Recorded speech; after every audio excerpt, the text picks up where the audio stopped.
What is it about the first season that was just so amazing and it's going to do so well internationally? I think so too. You know, I mean, my family's all in Italy and Switzerland and everywhere, so I can't wait for it to go there because I just do feel that the show has all of the qualities that help it travel in terms of universal qualities of character and humor, great storylines, you know, crime storylines, and people love that. They love to be able to solve the mystery.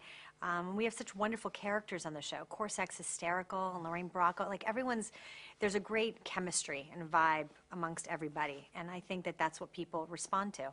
So I'm very proud of it. I'm very excited for it to go outside of America. Tell me about her personality, because she's not always the most put together one, right? Which one?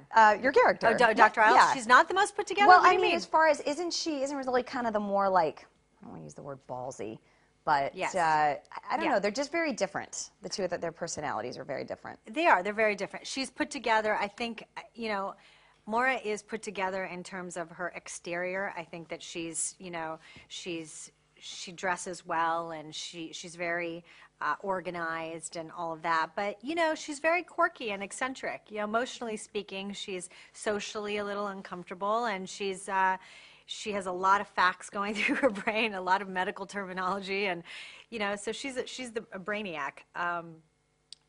I have a blast playing her because she makes me laugh all the time. I will read scenes and just go, really? She's going to do that? She's going to go on a date and like diagnose this guy? I mean, what?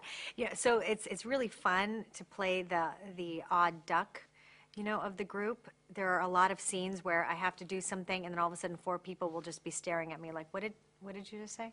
So, you know, I like that. She's a nerd. But on the other hand, I do find her put together in terms of her business and how she handles her work. She's very good at what she does, and her and Rizzoli both are very good at what they do, and I think that's where they come together and have a deep sort of respect for how they handle their work. You know, I think in the first season what's fun is that they're so different, is that they do approach even a decision about how to handle a situation so different that it's fun to watch how they argue or get down to, you know, the different viewpoints of how they can handle something.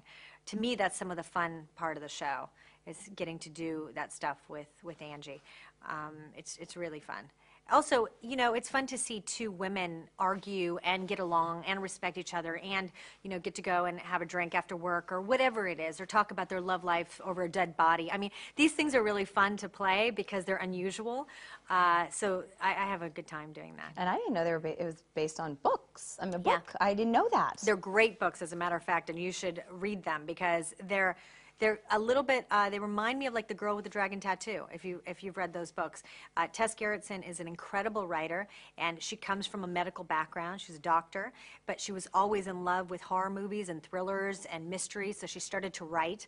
And the books are incredible, really. They're a bit darker than the show in terms of the subject matters. You can go a little bit deeper in a book than, you know, maybe how you would visually show it on a series, but they're really, really great. I highly recommend them.